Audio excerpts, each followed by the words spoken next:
Because of Adam's sin, we are born without sanctifying grace. Our intellect is darkened, our will is weakened, and our passions incline us to evil, and we are subject to suffering and death.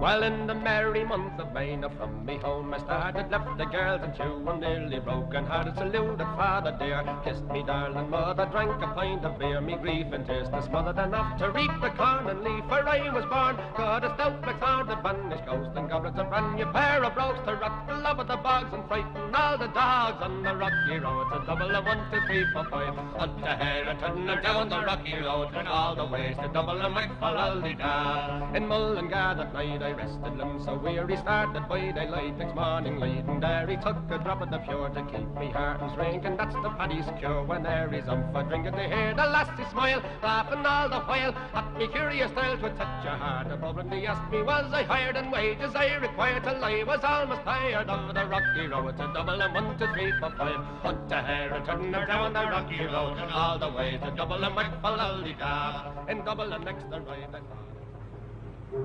This is a personal attempt to reconstruct with a camera the plight of an island community which survived more than 700 years of English occupation and then nearly sank under the weight of its own heroes and clergy. More than half a century ago, at Easter 1916, the Irish made yet another attempt in a centuries-long history of insurrection to break free of England.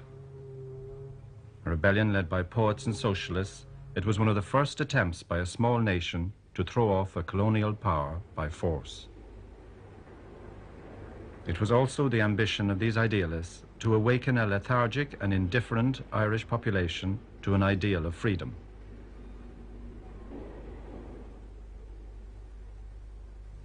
But what came out of that rebellion? The poets and socialists were executed. Finally, after a long struggle, in 1922, Ireland won independence of a sort. The treaty with England, which left a piece of the country still under British domination in the north, was not everybody's idea of an honourable independence. The new Free State had still to live through a civil war. Then 10 years later, led by Eamon de Valera, the Republicans who had been opposed to the treaty came to power, a power they have held almost without interruption to this day. The question now was, what do you do with your revolution once you've got it?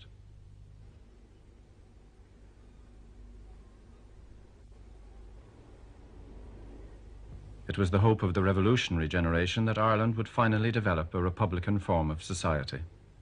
The kind of society that actually grew up was a society of what I call urbanized peasants.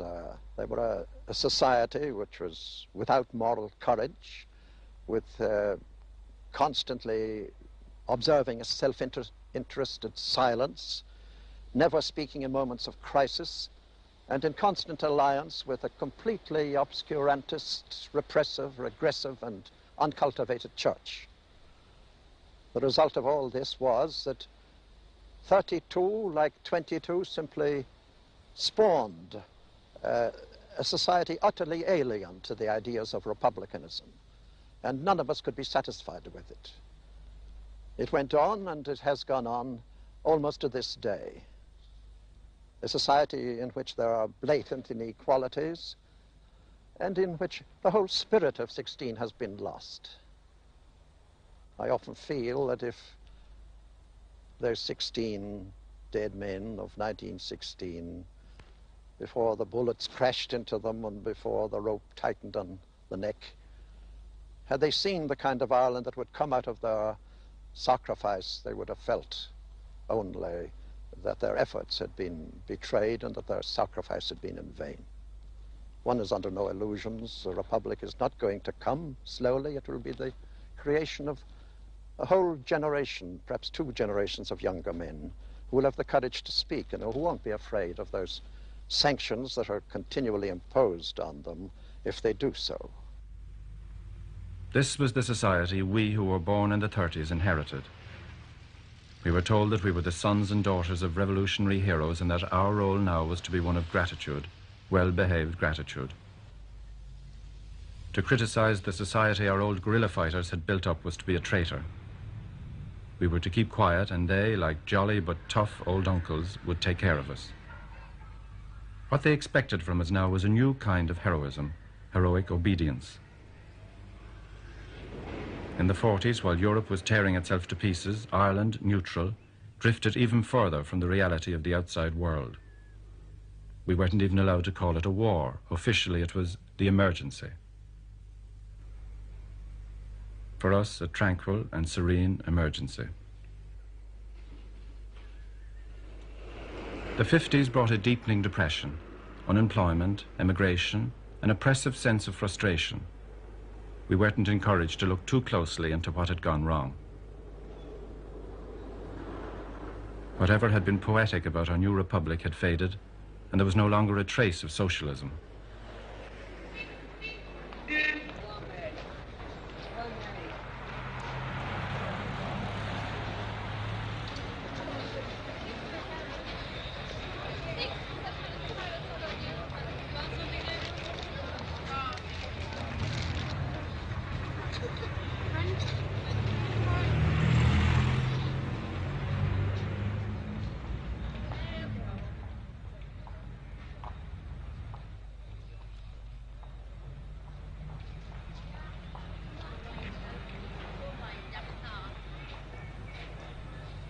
We lived in the shabby afterglow of heroic days that had long since faded.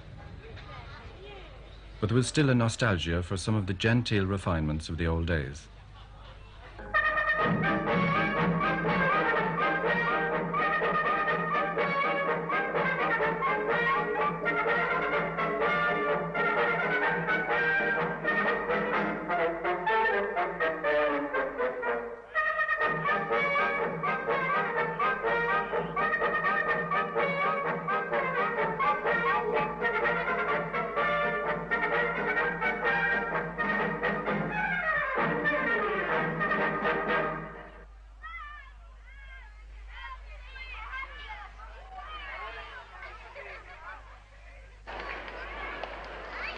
The Royal Dublin Society Annual Horse Show. The remnants of a 19th century rural aristocratic society, the Anglo-Irish landed gentry, who once used Ireland as a playground for their expensive pastimes. They dominated the land from the height of their country estates, and we waited on them with horse and hounds. It wasn't only under the Republicans that we learned that to survive, you must at least show outward respect for authority. It's a training that goes back for centuries. We also learned to be devious and to use our charm with cunning. The horse show is still dominated by the Anglo-Irish, but it has become heavily infiltrated with the Irish middle class, with politicians and publicans. But it remains a haven of tranquility, a prosperity expressed gracefully.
I wish I were a maid again, but a maid again I ne'er will be, till a cherry grows on an ivy tree.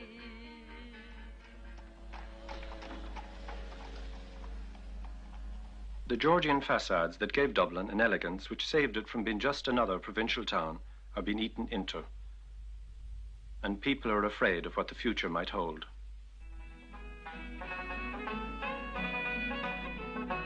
Will you come and awake our dear land from its slumber, and her fetters we will break, links that long have encumbered, and the air will resound with hosannas to greet you. On the shore will be found gallant Irishmen to meet you. Will you come? Will you come to... There's the old problem of what to do with your revolution once you've got it. Perhaps you always have to sink into another kind of bondage. Well, I think the point about Ireland is that it's a rather special small country in that many millions of people in the United States and very large numbers of people also in Britain, Australia, New Zealand come from here, so that if Ireland takes a given position, and if the position means something, there will be attentive ears to that. And I think Ireland did, and from 1957 on to about 1961, the Irish delegation of the United Nations under Frank Aiken did play a useful part for the relaxation of international tensions. All this, of course, is within the limits of what a very small country can do. Well, an Irish foreign minister, by taking a stand detached from the Cold War and aimed in that particular direction, if you see what I mean, he helped to cool it, as we would now say, inside the United States itself. Because since 1961, Ireland has, in fact, aligned its policy with that of the United States. Ireland goes along on all important matters with the United States. This, to my mind, is both regrettable and unnecessary, in that Ireland is not under any real form of pressure from the United States. We're not trying to borrow money from them. We're not dependent on their aid. We don't belong to their military bloc.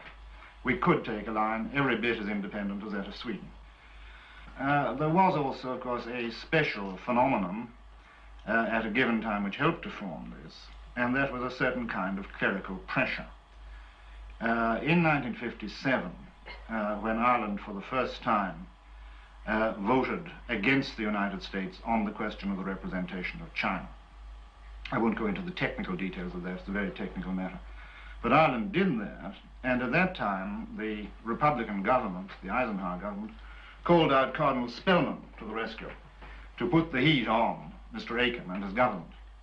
Cardinal Spellman used his diocesan press to denounce Ireland for going red and so on. And this was played back by the sections of the Catholic hierarchy in this country. And the government at that stage took fright.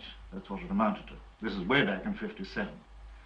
And in effect, they're still running from the effect of that. Although, of course, this factor no longer really applies. As I mentioned at the meeting the other night, the Pope is now distinctly to the left of Mr. Aiken and the Irish foreign policy. But, you know, once people get scared, they tend to stay scared. Too often, the solution for social problems was to go and have a few drinks. The pubs were for so long masculine purgatories, but now that women are allowed in, things have begun to cheer up.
left the girl alone, my dirty, you have to me father here. Kiss me now, the mother I drank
72 years ago, as a gesture in defiance of the British invader, the GAA instituted a ban on playing what they consider to be foreign games.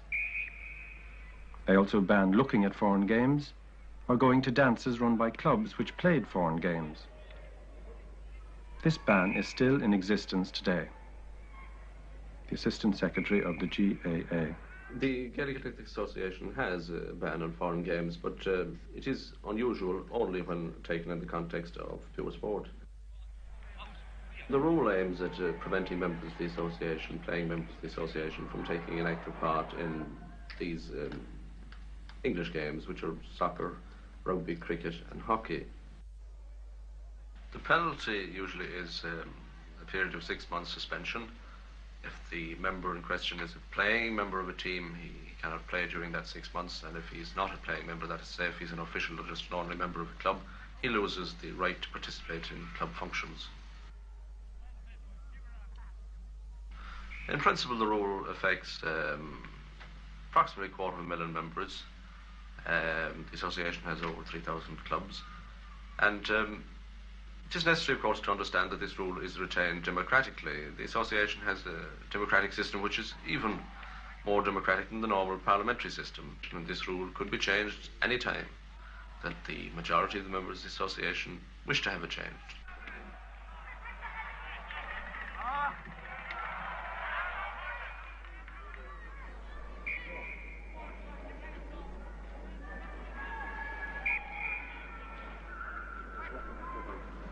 The Gaelic Athletic Association is, of course, something much wider than a sports organisation.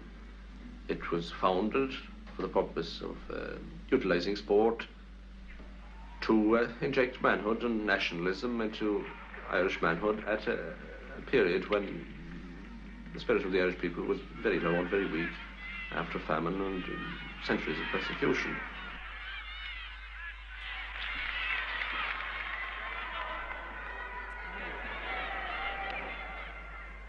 All of the movements which have led to the establishment of the state which we have drawn their members, be they fighting members or active political members, from the ranks of the Gaelic Athletic Association, and as such it has been the reservoir of Irish manhood who have played their part in the evolution of the state.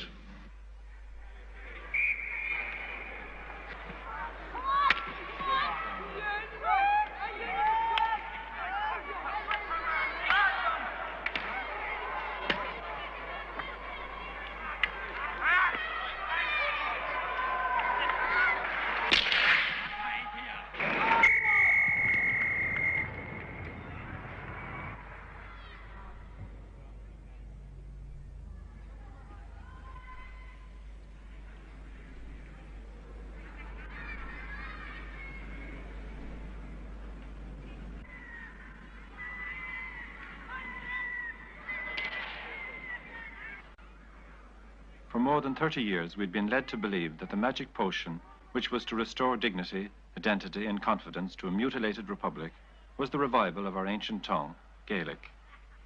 Vast quantities of time and money were spent on this revival, but today, less than 3% of the people speak Gaelic. It became time to live a little less in the folkloric past and do something serious about unemployment and emigration. So while the die-hard patriots were still modestly averting their gaze from a game of hockey, the politicians, forced to industrialize, had to open up the country tax-free to real foreigners. This is the last of the Japanese factories which, like the French and some of the Germans, did not quite manage to set down roots in the newly ambitious republic. But the Japanese were willing to take on a little work on the side. I'm teaching judo.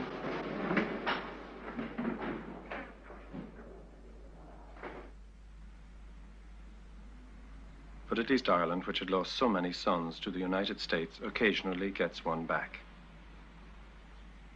Since becoming an Irish citizen, I've naturally given some thought to the best ways I could serve my country. And as the only thing I know about is filmmaking, why, my speculations naturally took that direction. One day, while we were shooting here on this very location, while the Taoiseach paid us a visit, I took the opportunity to point out that a film made by Ireland and Irishmen would be of infinitely greater importance to the country than this foreign film that we were making and still are making here now. It's true, it's plowing some $1 million into the economy of the country, but in the long run, that wouldn't mean half as much as a native film made by Irishmen.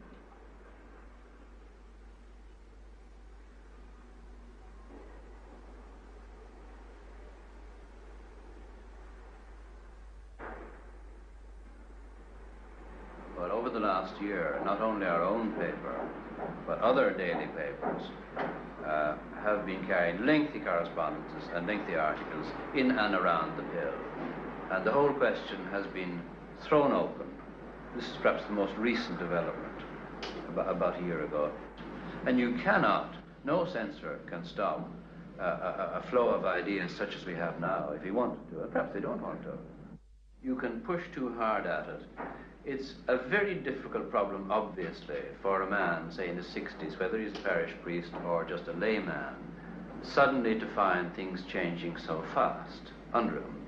There's a tendency here, particularly in rural areas, I'd say, naturally, for the elderly people to be rather appalled and to go rather slowly. Among the younger people, among the younger priests, and I'd say people about 30, in their 30s, say, the tendency is to push very hard. About the Irish newspapers is that none of them are independent. There are three national newspapers, the Irish Press, the Irish Independent, and the Irish Times, and each one of them is tied more or less definitely to one particular point of view. The Irish Independent is more or less run by the Catholic Church and represents the Catholic Church's interests in Ireland. The Irish Press is run by the largest political party, Fianna Fáil, and naturally represents the government point of view.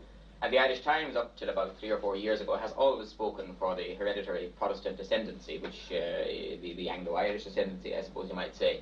They have tried in the last few years to veer in the direction of a sort of an independent newspaper containing comment of a liberal brand from all sections of opinion, but they haven't made a very good show of it, I think. And their so-called liberalism really amounts to publishing every now and then a couple of articles by well-known Catholics, and every now and then a sort of a couple of so-called liberal assessments of the Irish situation. But if you scratch them, you get very quickly back to the old idea, I think. You really want to talk about the news reporting before you go on to comment. But every one of these papers does not give you the facts. All we're really interested in the news story is finding the facts. We can't get it from any one of those papers because their editorial opinion biases their coverage of any event. There was this just recent case of the advertisers, the press and television all caught up in the one thing. There was a program which was where the producer was thrown off the program in television. This story was relayed again in the Irish Times on the Thursday. Yet, until last night, no paper had printed any letters regarding this fact. Now, private inquiries have made an absolute certainty that many, many letters were received by the press and by the Irish Times. The Irish Times particularly, which prides itself on its correspondence columns. There is a fact that Home Truths was a vicious acquiescence by the organisation of the state, Radio Television, which is trusted with disseminating the truth, the news, where it gave in to advertisers. But these people are scared. And this brings you back to the other thing that we were discussing earlier, the same basic attitude that if you have a certain idea and there's another idea that doesn't mix entirely with it, it's better not to mix entirely with it. It's better to put up a wall, forget about the other man, and raise your own children in peace and in proper beliefs. Now, this is nonsense. This is an anachronism in European terms. Now we're at the stage where we in a pub can talk about these problems and air them. At the moment, we can't talk about them in the university. We can't get the university itself to talk about them. But more particularly, about 60% of the population is never going to be able to get to the university to talk about it. Yes. How can you say that, though? I mean, this is a... Well, I can say it because it's so true. Because it's a fact. A child born in Donegal has 1/3 the chance of a child born in Dublin of getting to university. And this is irrespective of the fact that there are a hell of a lot of poor children in Dublin. Yeah. Not only are the national schools supervised by the parish priests, but schools and colleges are, with rare exceptions, in the hands of priests, nuns, and Christian brothers. With control of the schools, the clergy's fervent concern is that the child should get a good start in life. Because of Adam's sin, we are born without sanctifying grace. Our intellect is darkened, our will is weak, and our passions incline to evil, and we are subject to suffering and death. The effects of original sin are as follows. First of all, we are made less brainier, which means that in this day and age, doctors have not yet reached cures for certain diseases. But if Adam and Eve had not committed the sin, there would probably be a cure for nearly every disease, and people would have no hardship, and there would be no stupid people, which would mean that the world would be very rich. And some of the chief dangers to chastity would be going around with bad companions who give scandal, wearing very mini skirts, seeing bad plays and films, or reading books, when knowing that they are bad. Chief dangers to chastity are idleness, intemperance, bad companions, company keeping, improper dances, immoderate dress, and indecent books, plays, and pictures. What will they grow up to be? Perhaps one of them will grow up to be a school teacher and write a book like The Dark, judged indecent 3 years ago and banned. McGarren was dismissed from his post by a parish priest. The National Teachers' Organisation and the Minister for Education abandoned the case. For half a century, one of Ireland's most notorious exports has been its writers.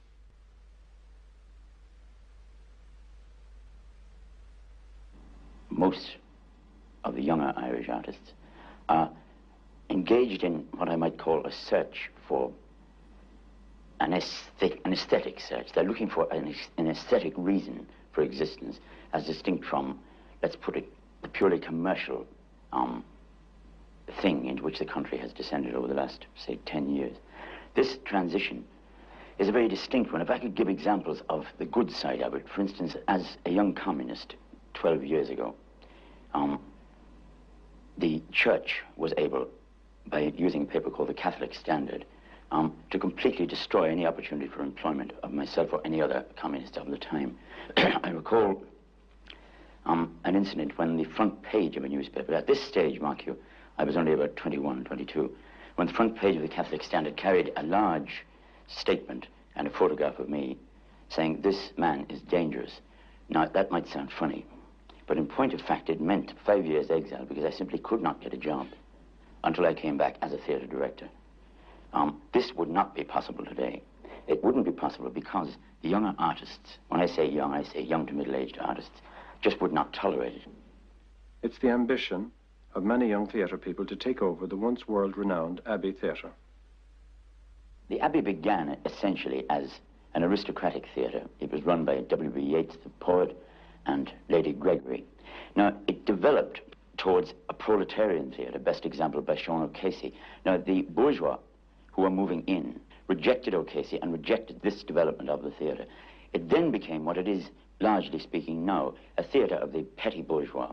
It has no aesthetic, but there is a movement, and there are several movements in the country, whose aim essentially must be, and the only possible aim, is to take over the National Theatre, because the National Theatre, in fact, the Abbey, reflects conditions elsewhere, but it isn't doing so enough at the moment. The Abbey has become, it's enclosed, and it's not really reflecting the great transitions which are taking place in the country, because it's still held up. The old guard, in fact, remain in control. They've got to be removed.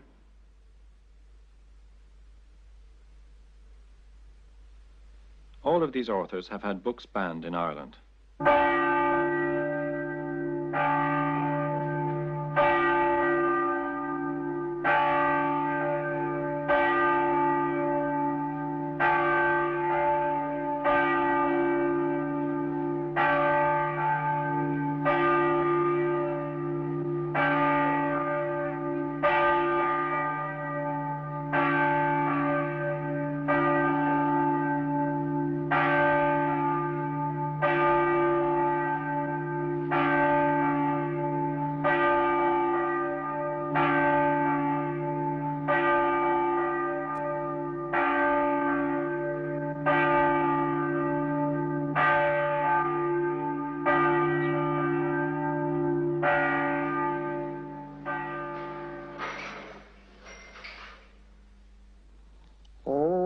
member of the appeal board of the censorship.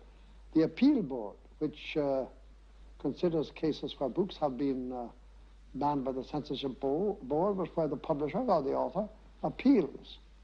Or a certain number of members of parliament can also appeal, and that comes before us, and we take the ban off sometimes.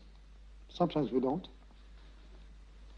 Well, there was an old friend of mine, Jimmy Montgomery, a very well-known Dublin man with whom I had many a drink in this very bar, was appointed film censor. And after some years, the sound films came in. And for a while, he had to censor the sound films before the apparatus arrived, so that he had to follow the picture in dumb show, seeing it but not hearing it. As he said, I only know them by sight, not by sound. And as regards censorship, he used to say, well, between the devil and the Holy See. Certain countries, like England, seem to have given up all their traditional values, their Christianity, their old traditions of morality and everything, and seem to be saying, or seem to be holding up the point of view that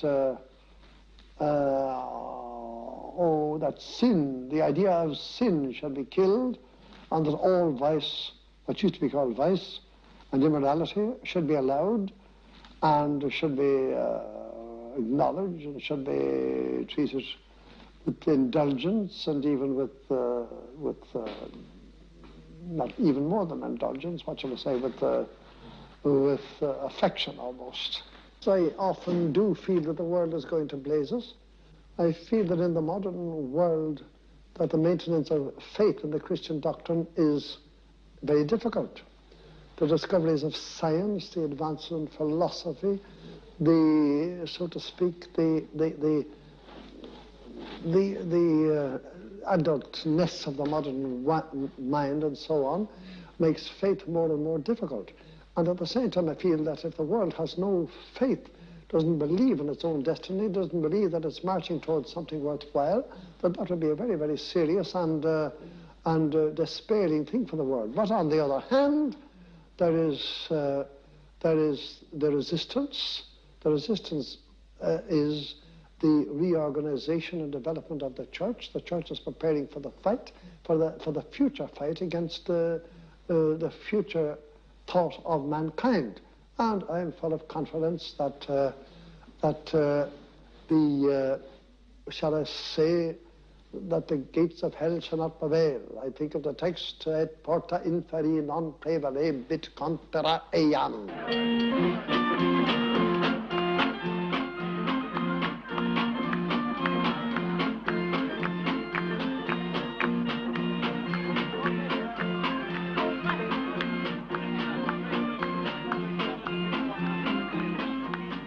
The Tennis Club Dance Hall is the approved meeting place of young, middle-class men and women who, with the amicable consent of all, have spent their school days separated.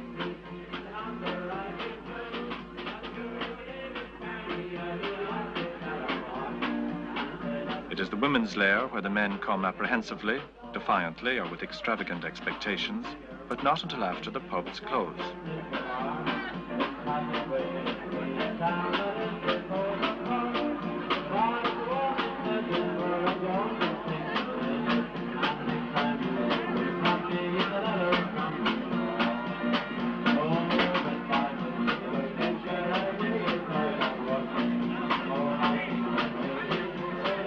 Irish women have long accepted, more or less cheerfully, that they have to patiently lay in wait for the men.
modest way the tennis club dance hall, like the horse show, retains a lot of the old ways. But a favourite meeting place for people of a certain class who value decorum and good manners.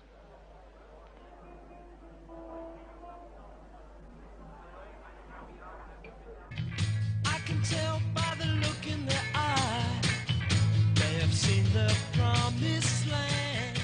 Maybe it's true that we're beginning to lose our sense of sin. On the street, walking down the street, walking down the street.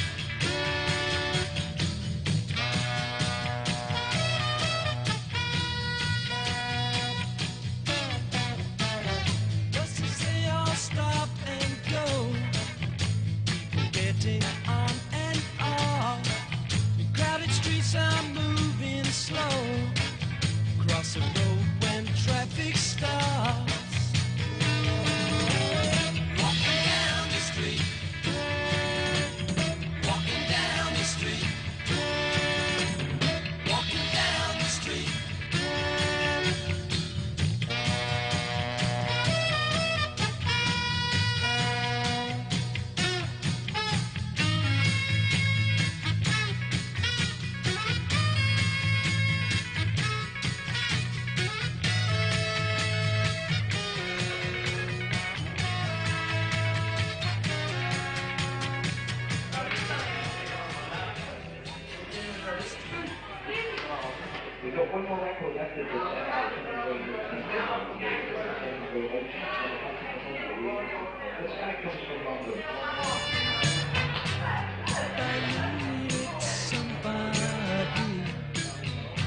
If I needed somebody who would love me and be true, would you love me?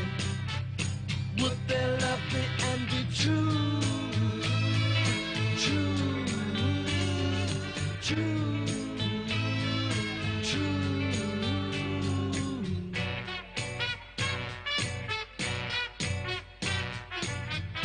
If I gave them all my trust, would they treat it with respect?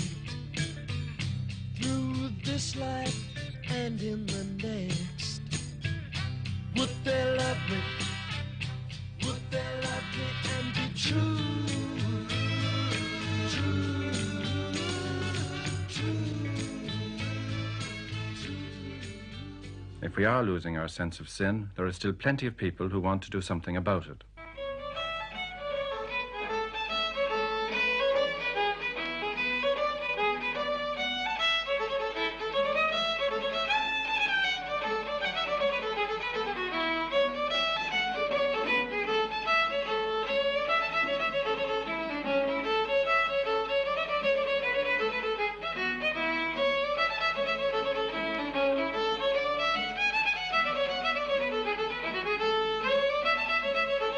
Close involvement of Irish politicians with the clergy is not so much a villainous conspiracy as a bad habit.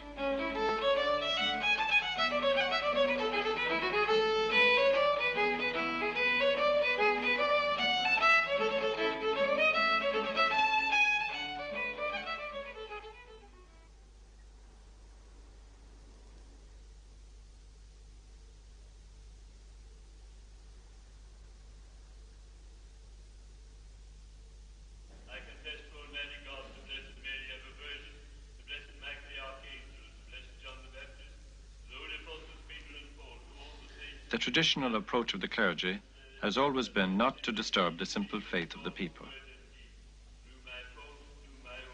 For generations, the priest has enjoyed an undisputed authority in Irish family life. The Vatican councils of the early 60s have badly shaken the Irish hierarchy, and the old favourite sport of private mockery but public servility to the clergy has, among the young, begun to develop into public defiance and challenge. Some of the younger priests, with the reluctant consent of the hierarchy, are trying a more modern approach. For 2 days, we recorded the world of Father Michael Cleary. Well, have you ever passed the corner of Fort and Grand, where a little ball of rhythm has a shoe shine stand? Everybody gathers and they clap their hands. He's a great big bundle of joy. He pops a boogie-woogie rag, the Chattanooga shoe-shine boy. Oh, well, he charges you a nickel just to shine one shoe. He makes the oldest kind of leather look like new. People feel they want to dance when he gets through. Oh, he's a great big bundle of joy. He pops a boogie-woogie rag, the Chattanooga shoe-shine boy. Oh, it's a wonder that the rag don't tear the way he makes it pop. Oh, you want to see him flip in the air. Oh, with his hoppity, hippity, hippity, hippity, hippity, hippity, hop. Oh, well, he opens up the business when the clock strikes 9. Likes to get them early when they're feeling fine. Everybody gets a little rag and shine. Oh, he's a great big bundle of joy. He pops a boogie-woogie rag, the Chattanooga shoe-shine boy.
First of all, of course, I want to wish the bride and groom this morning every happiness, every success, and every prosperity too. There's no harm to a bit of money too, no harm to wish that too.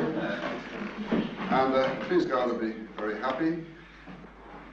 You see, it's rather difficult nowadays. Life gets increasingly difficult because all the nice things, that the highest things the priest would say at a wedding breakfast, they're all said now in this new ceremony in the church, you see, and we can't, and our vocabulary is very limited, you see. But, of course, I could tell you a few stories, but the ladies for that. Anyway, I do wish them every success, every happiness in their future life, and I'm glad to be today was privileged to perform the ceremony in Dublin this morning. To be here this morning, and particularly at the launching of a young couple into a new, perhaps the most important chapter of their lives, and particularly when there are two people who are so admirably suited to each other, and two people who have made such a wonderful start. And perhaps I could just remind them of the start they have made to their married life. I'd like to remind Breed and Harry that your first act together as man and wife this morning was to kneel together at Holy Mass. And your first guest as man and wife was Jesus in the Blessed Sacrament. And you did this surrounded by and supported by the good wishes and the prayers of your relatives and your friends. And please God, that will be only a pattern of the rest of your lives to come, that you'll be always close to God and close to his altar, and always enjoying the prayers and good wishes of your relatives and friends. Now, I seem to have got a bit serious. You're all looking really solemn.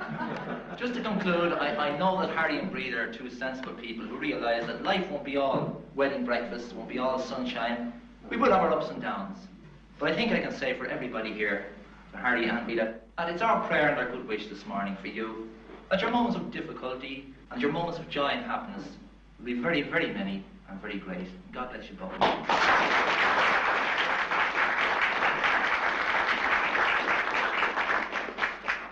Hey, we're off to Dublin in the green, where the helmets glisten in the sun. Oh, where the lighters flash and the rifles crash to the echo of the Thompson gun. Oh, I leave aside my pick and spade, I leave aside my plough.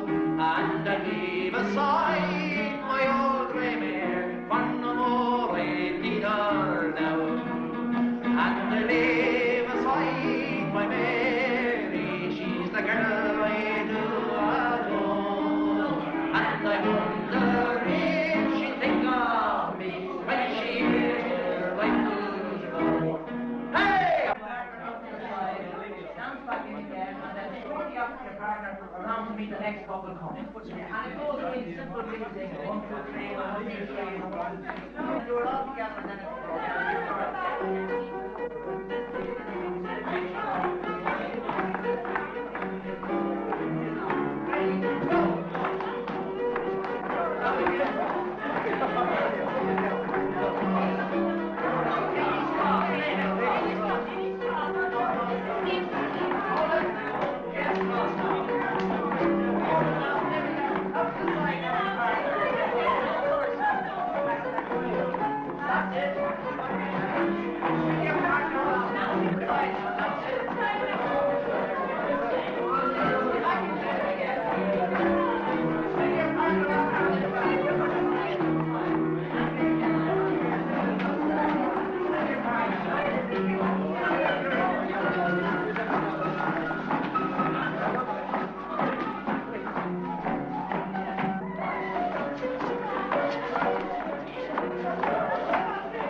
I feel that, well, my particular talent lies in talking my head off and cracking a joke and singing a song, and that, well, this is what God gave me to work with, and this is what I've got to work with.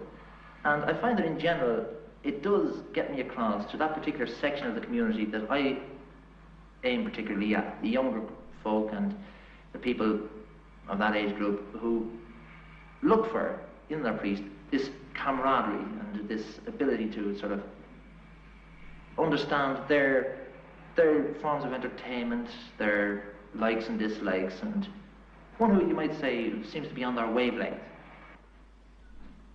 Well, we're not against sex. I mean, that'd be ridiculous, you know. We just, in fact, our teaching, we try to elevate sex and place it in its proper perspective, give it its proper value. Nowadays, it's so sort of debased and tossed around. You take, for instance, this young couple who were married this morning.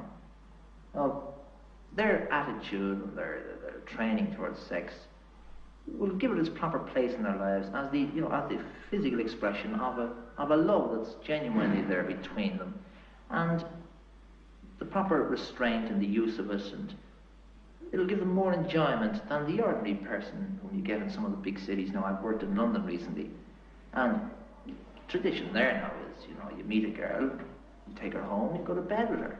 But celibacy is a problem for the priest. I mean, I personally would like to be married. I would like to have a family. But this is the sacrifice that's involved for me in accepting the priesthood. I have 7 years to think about it, 7 years to prepare and train myself for it. And I believe that I get such a tremendous power from God, power to recreate his body in the altar, that, I give him back a gift in return. Now, there's someone you love and love deeply and to whom you owe a lot. You don't just give them sixpence worth or a shilling's worth. You give them something that hurts, something you feel. And if I didn't miss marriage, all that goes with it, it wouldn't be a sacrifice. I'm telling you, smile, you get it close. You see now, your man has a good face for it. You may keep that. Look like face. He's tired. Come on, put out your left hand there. That's it, speak your left hand. Give me a shove out. Come on, Ginger. Come on, Brian. Hey, Brian, left. Push him. Come on, Brian. Keep that mouth shut. Down, bring down. Come down. Come down. Come down.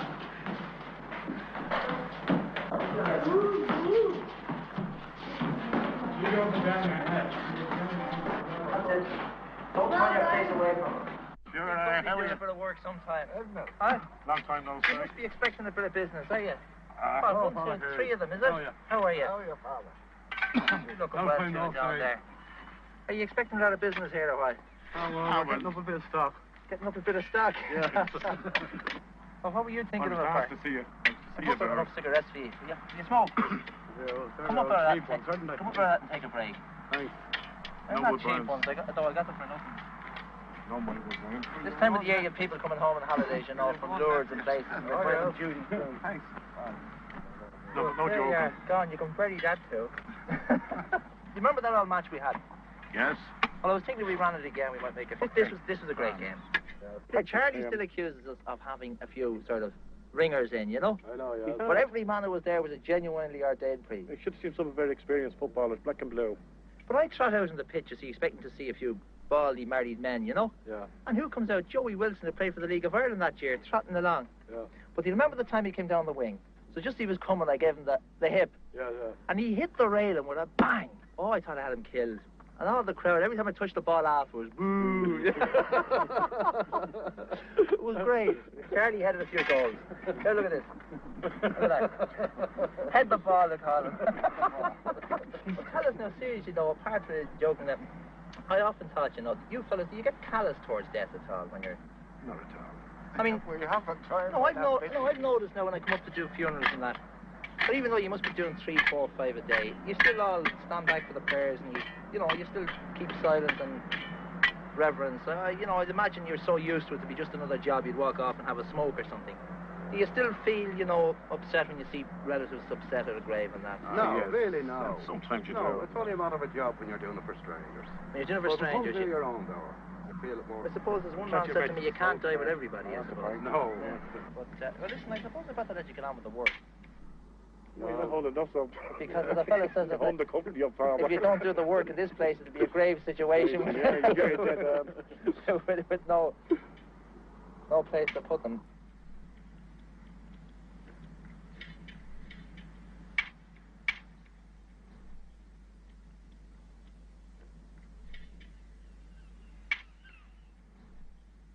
I got married when I was 21 and I had, you know, one every year. And then we were married 3 years, sort of, without a baby. And during that time we were practicing birth control or coitus interruptus with the safe period, you know. And I felt all the time guilty and I hated it. Well, I went to confession and I told the priest there that I hated it and I felt I was going mad and all. And do you know what he told me to do? Go home and, like a good child, and move into another room, because as long as you were going to be sleeping with him on the occasion of his sin, I hadn't a hope of holding on to this baby because I was losing so much blood and everything. I don't really feel they should have taken it from me, because, I mean, in a lot of ways it helped me an awful lot, and the bit of suffering and all. Oh, I do. So then I lost the baby and wasn't well or anything, and I came home, and for a while I certainly wasn't interested in sex or anything because I was too terrified of getting pregnant again. You know, most housewives couldn't afford to go to a psychiatrist or an analyst or anything, and even if they could, I think they would go to a priest first, and he'd he'd tell you go down and offer it up, you know, like a good child, and do the 9 Fridays or a novena or something or other, and I'd say a prayer for you, and that's it.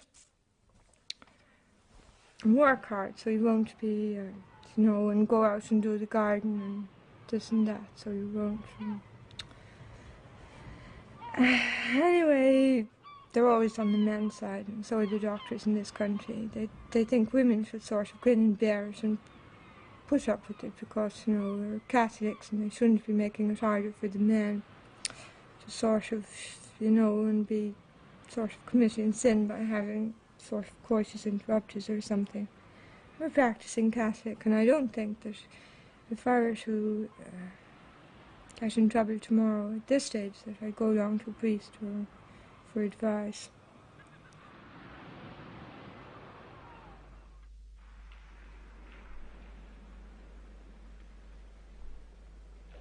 Hot soup, flag days and raffle tickets are still the favourite solutions of many in authority in Ireland for all social problems.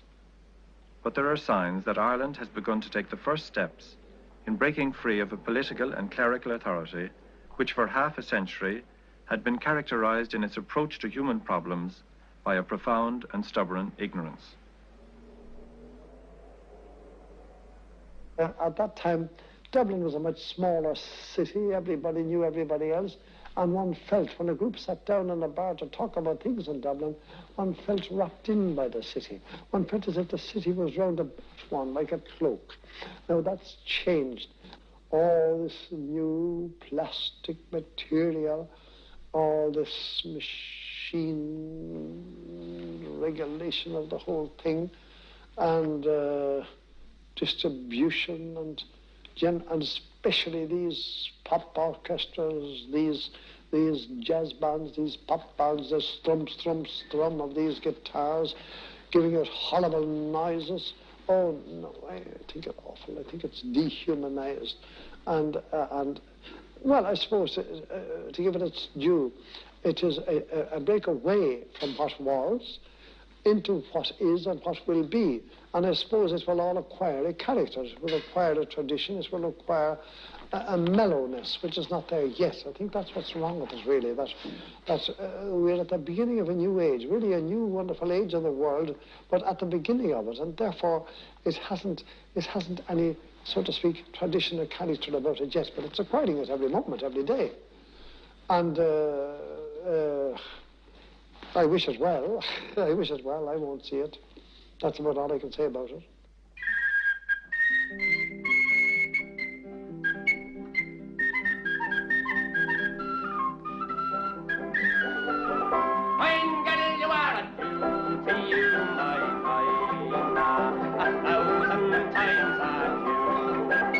We're going away from the holy ground and the girls that we love true.